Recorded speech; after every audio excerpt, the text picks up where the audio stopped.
Slay yung sa likod mo. Sayo ko sa likod ko. Sa balikat pala. Oh, here. Tapos pasok kayo. Okay.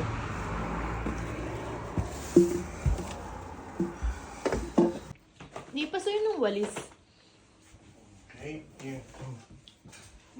Hindi pa ano nung pawalis nung towel. Alright.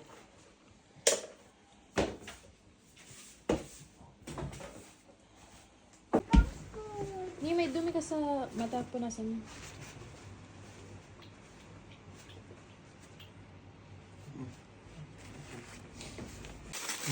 Thank you. Anong Tagalog ng bridge? Tulay. Anong Tagalog ng soy sauce? Toyo. Anong Tagalog ng unemployed? Walang trabaho.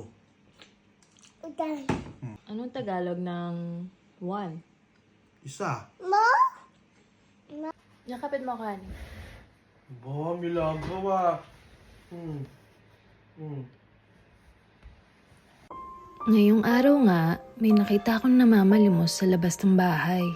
May dala pa siyang plastic at kargang bata.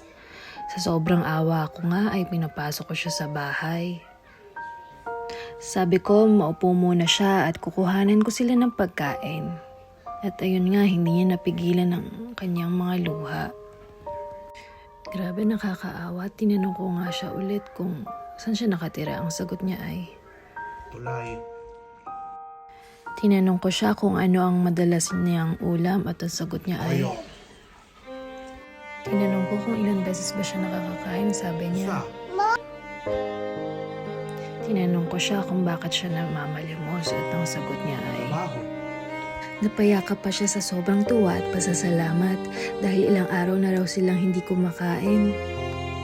Kapalit daw ng mga mabuti kong nagawa, magwawalis daw siya sa bahay.